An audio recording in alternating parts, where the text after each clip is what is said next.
میں عمر میں اس سے بڑی تھی، پھر بھی اس نے مجھ سے شادی کر لی۔ بدقسمتی سے ہمارا کوئی اولاد نہ ہوا جو ہمارے درمیان رشتہ مضبوط کرتی۔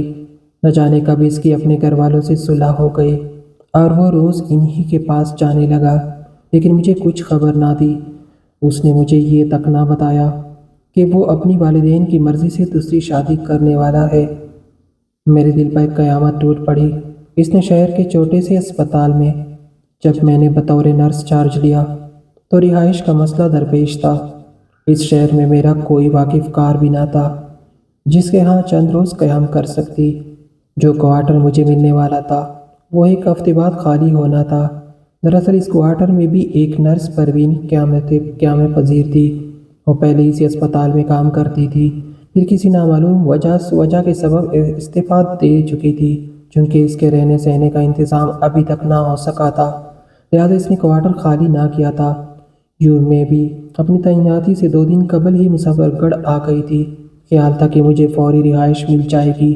ناچار میں اسی کوارٹر پر گئی جو مجھے الاٹ ہونے والا تھا، کیونکہ میرے آرڈر اسی جگہ کے تھے۔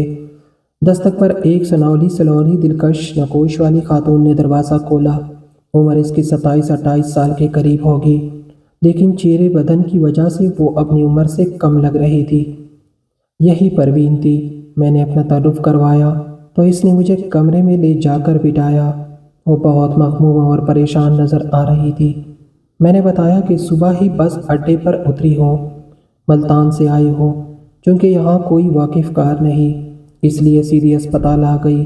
آفس سے پتہ کیا تو انہوں نے آپ کے کوارٹر کا نمبر دے دیا اور بتایا کہ 2 روز میں خالی ہو جائے گا۔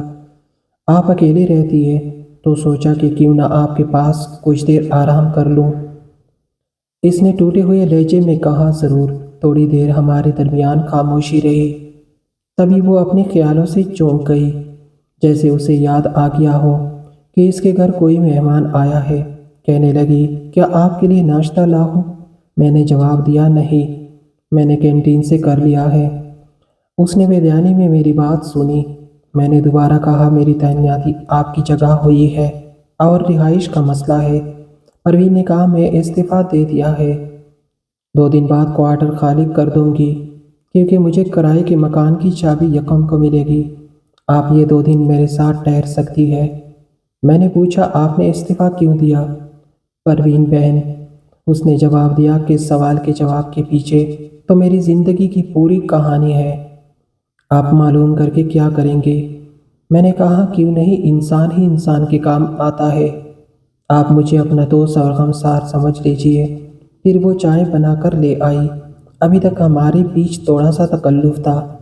بہرحال میں نے چائے پی تو وہ بولی، تم کچھ دیر آرام کر لو۔ آرام کیا کرنا، مظفر گڑھ کون سا دور تھا، لیٹر ملا تو سوچا 1 آدھ دن پہلے چلی جاؤں تاکہ یہاں کے معاملات کو سمجھ لوں۔ کوارٹر کا الائنمنٹ بھی لینا ہے جو کچھ پروین پر بیت رہی تھی میں سمجھ رہی تھی، لہٰذا دوبارہ پوچھا کہ آخر ملازمت چھوڑ کیوں رہی ہے؟ کوئی تو وجہ ہوگی۔ وہ بھی جیسے کسی غمسار کے منتظر ہو، کہنے لگی، کیا آپ کو کسی نے میرے بارے میں کچھ بتایا ہے؟ میں نے کہا، ہاں۔ جیسے ہی کینٹین میں قدم رکھا، وہاں بیٹھی نرسوں سے کئی طرح کی باتیں سننے کو ملی۔ پروین نے لب کھولے، کہنے لگی کہ میں شادی سے قبل ایک کرسچن فیملی سے تعلق رکھتی تھی اور اسی اسپتال میں کام کرتی تھی۔ فیصل اپنے کسی رشتہ دار کی بیماری کے سلسلے میں یہاں آیا تھا۔ پہلے ہی روز ہماری جان پہچان ہو گئی، جو بعد میں شادی کے بندھن میں بدل گئی۔ فیصل مجھ سے 8 برس چھوٹا تھا، نوجوان اور خوبصورت۔ میں نے اس میں یہی ظاہری خوبیاں دیکھی اور اس کی محبت میں گرفتار ہو گئی۔ معلوم نہ تھا کہ نوعمر شوہر ہمیشہ ساتھ نہیں نبھاتے، وہ زندگی کے پکے ساتھی ثابت نہیں ہوتے۔ جب ہم نے شادی کا فیصلہ کیا تو بہت سے لوگوں نے مخالفت کی۔ میرے والدین بالکل راضی نہ تھے اور نہ ہی فیصل کے گھر والے چاہتے تھے کہ وہ مجھ سے شادی کرے، لیکن ہم نے کسی کی پرواہ نہ کی اور سب کو ناراض کر کے کورٹ میرج کر لی۔ میں نے فیصل کی خاطر اپنا مذہب چھوڑا، اس لیے میرے والدین نے ہمیشہ کے لیے ناطہ توڑ لیا اور پلٹ کر کبھی خبر نہ لی، مگر مجھے کسی کی پرواہ نہ تھی۔ میں اور فیصل خوشی سے زندگی گزارنے لگے۔ فیصل نے صرف میٹرک کیا تھا، کالج میں داخلہ لینا چاہتا تھا، لیکن شادی کی وجہ سے گھر والوں نے اسے گھر سے نکال دیا۔ اس کا کوئی ذریعہ آمدن نہ تھا، اس لیے تمام خرچ مجھے اٹھانا پڑا۔ میں نے اسے تسلی دی کہ روزگار کی فکر نہ کرے، میں برسر روزگار ہوں، تم تعلیم مکمل کرو، تعلیم کے بغیر انسان کچھ نہیں ہوتا۔ میری ہمت افزائی سے اس نے کالج میں داخلہ لیا، گریجویشن مکمل کی اور پھر اچھی ملازمت بھی مل گئی۔ اسی دوران گھر کے تمام اخراجات میں نے اٹھائے، اس امید پر کہ ایک دن میرا شوہر کمائے گا اور میں سکون سے گھر بیٹھوں گی۔ بدقسمتی سے اسی دوران ہماری کوئی اولاد نہ ہوئی جو ہمارے درمیان رشتہ مضبوط کرتی۔ فیصل روز ملازمت کے سلسلے میں نزدیکی شہر جاتا تھا جہاں اس کے والدین اور خاندان رہتے تھے۔ نہ جانے کب اس کی اپنے گھر والوں سے صلح ہو گئی اور وہ روز انہی کے پاس جانے لگا، لیکن مجھے کچھ خبر نہ تھی۔ اپنی تنخواہ کا بڑا حصہ والدین کو دیتا، مجھے اس پر اعتراض نہ تھا، لیکن دکھ اس بات کا تھا کہ اس نے مجھے یہ تک نہ بتایا کہ وہ اپنی والدین کی مرضی سے دوسری شادی کرنے والا ہے۔ میں نے حالات سے بے خبر اپنی زندگی میں مصروف رہی۔ وہ نت نئے کپڑے اور جوتے خریدتا جبکہ میں اکیلی گھر کے خرچ میں جیتتی رہتی۔ میں نے کبھی فیصل سے شکوہ نہ کیا، نہ ہی اسے خرچ دینے پر مجبور کیا، صرف اپنے گھر کو کسی طرح بکھیرنے سے بچاتی تھی۔ فیصل روز بروز بدلنے لگا، وہ مجھ سے لا تعلق ہو گیا اور یوں میں اس کی سخت مہری کا شکار ہو گئی۔ وہ گھر بھی 2-3 روز کے بعد آتا اور زیادہ تر اپنے والدین کے گھر رہ جاتا۔ میری سمجھ میں یہ بات نہیں آتی تھی کہ اس کو کیا ہو گیا ہے، سوچ بھی نہیں سکتی تھی کہ وہ دوسری شادی کر چکا ہے۔ وہ مجھ سے طرح طرح کے بہانے کرتا جو مجھے جھوٹے محسوس ہوتے۔ اس کی دوسری بیوی اس کے خاندان کی لڑکی تھی، نو عمر اور خوبصورت۔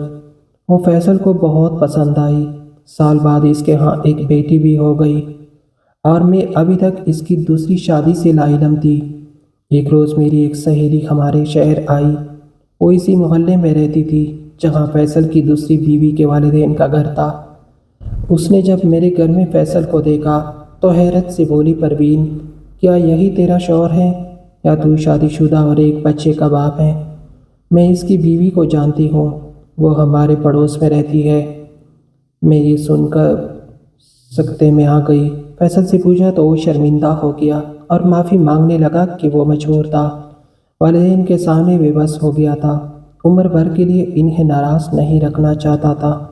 دوسری شادی انہی کی خواہش پر ہوئی ہے۔ کیا بتاؤں اس وقت دل کی کیا حالت ہوئی، گویا جسم میں جان ہی نہ رہی ہو۔ آنسو آنکھوں میں جم کر رہ گئے، دم گھٹنے لگا۔ فیصل سے یکایک شدید نفرت محسوس ہونے لگی، جس کی خاطر سارا جہاں میں نے اپنے خوابوں کی دنیا بسائی تھی وہی آج اپنا نہیں رہا تھا۔ زندگی کی ہر سچائی سے ایمان اٹھ گیا۔ شوہر اور اس کے ساتھ گزرتی ازواج زندگی ایک مذاق نظر آنے لگی۔ میاں بیوی کا رشتہ اتنا ناقابل اعتبار، اتنا ناپائیدار، اتنا صدمہ ہوا کہ گر کر بے ہوش ہو گئی۔ اس کے بعد فیصل سے کوئی ناطہ رکھنے کا فیصلہ کر لیا۔ بے وفا شخص سے پیمان وفا باندھے رکھنا میرے نزدیک خود کو دھوکہ دینے کے مترادف تھا۔ میں نے طلاق کا مطالبہ کر دیا۔ اس نے مجھے سمجھایا کہ طلاق کے بعد میری زندگی ایک بوجھ بن جائے گی۔ اس علاقے میں متعلقہ عورت کو کوئی اچھی نظر سے نہیں دیکھتا، مگر میں اس کے دلائل اور منطق سے متفق نہ ہوئی۔ اس نے تو دوسری شادی کی تھی، میں نے نہیں، بے وفائی بھی اس نے کی، میں نے نہیں، دھوکہ اس نے دیا، میں نے نہیں دیا۔ جو خود کو مجرم سمجھتی تھی، میری نظر میں تو میرا شوہر ہی مجرم تھا کہ اس نے چھپ کر شادی کر لی تھی اور مجھے بنگ بھی نہ پڑنے دی، جبکہ ابھی تک مجھ سے فائدہ اٹھا رہا تھا اور اپنی کمائی بھی اپنے پاس رکھتا تھا۔ بھلا معاشرے مجھے اچھی نظر سے نہ دیکھے، مگر یہ میری بھول تھی۔ معاشرہ ایسا ہی تھا، فیصل نے سچ کہا تھا۔ طلاق کے بعد لوگ مجھے ہی مرد الزام ٹھہرانے لگے، نہ کردہ گناہوں کی سزا بھی مجھے ملنے لگی۔ ہر شخص یہی کہتا کہ یہ بڑی خراب عورت ہے، پہلے محبت کی شادی کی اور پھر طلاق لے لی، دیکھا محبت کی شادی کا انجام، سوتن کے ساتھ گزارا کر لیتی تو کیا برا بر اٹھتا، اس کے تو اولاد بھی نہیں ہے۔ شوہر تو منتیں کرتا رہا مگر یہ نہ مانی اور پھر اپنا گھر توڑ لیا۔ کسی نے میری قربانیوں کو نہ دیکھا۔ جب آرام کرنے کا وقت آیا تو دوسری عورت فیصل کے گھر کی ملکہ بن گئی اور دکھ کے وقت میں اس کی زندگی کی ساتھی تھی۔ اس بات نے مجھے بڑا صدمہ دیا۔ اس پر لوگوں کے رویے اور انداز بھی میرے ساتھ بدل گئے۔ اگر میں گھر کے کام کے لیے کسی کی مدد لیتی، کسی کو بائی بنا لیتی تو سب غلط اندازے سے سوچنے لگتے۔ چیمگویا شروع ہو جاتی۔ فیصل کے ایک دوست میری بہت قدر کرتے تھے اور مجھے اپنی بہن جیسا جانتے تھے۔ طلاق کا سن کر غمسگار ہوئے تو محلے والوں نے غلط باتیں اڑانا شروع کر دی۔ حیران تھی کہ یہ معاشرہ کیا ہے جو بے گناہ عورت کو بھی سزا دیتا ہے۔ کیا متعلقہ عورت کو جینے کا حق نہیں ہوتا؟ ان باتوں سے میرا جی بھر ہو گیا۔ سوچ لیا کہ اب یہ جگہ، یہ شہر چھوڑ دوں گی جہاں فیصل کے ساتھ گزاری زندگی عفریت بن کر میرے ساتھ چمٹ گئی ہے۔ تبادلے کی کوشش کی مگر تبادلہ بغیر سفارش یہاں ممکن نہ تھا، لہٰذا ذہنی اذیت سے بچنے کے لیے نوکری سے استعفیٰ دے دیا، جو منظور ہو گیا۔ پروین کی باتیں سن کر مجھے دکھ ہوا۔ اسے سمجھایا کہ تم نے نوکری سے استعفیٰ دے کر برا کیا، تمہاری زندگی کا واحد سہارا یہی نوکری ہی تو تھی۔ وہ بولی، نہیں، خاوند کی ذات میرا سہارا ہے، اس کے بھروسے پر استعفیٰ دیا ہے، اب دیکھو کیا ہوتا ہے، آگے اللہ مالک ہیں۔ 2 روز بعد وہ کوارٹر خالی کر کے چلی گئی۔ بعد میں پتہ چلا کہ وہ بے روزگاری کے ہاتھوں بہت تنگ ہو گئی۔ معاشی پریشانی نے اسے پاگل کر دیا۔ آخر وہ لاہور اپنے آفیسر کے پاس گئی اور رو رو کر تمام حالات بتائے۔ آفیسر ایک رحم دل آدمی تھا جس کی کوششوں سے اسے دوبارہ ملازمت مل گئی۔ کافی عرصہ مجھے پروین کے بارے کچھ معلوم نہ ہو سکا۔ 10 برس بعد اچانک میری ملاقات اس سے لاہور میں ہو گئی۔ میں وہاں اپنی ایک سہیلی کی شادی میں گئی تھی۔ پروین بھی وہاں آئی ہوئی تھی۔ وہ خوش اور حشاش بشاش نظر آتی تھی۔ بڑے پرتواق سے مجھ سے ملی اور کہنے لگی کہ میں نے اپنے پرانے آفس کے کلرک وحید سے شادی کر لی ہے، جو اس دلہا کا رشتہ دار ہے جن کی شادی میں آج ہم آئے ہوئے ہیں۔ میرا ایک ہی بیٹا بھی ہے۔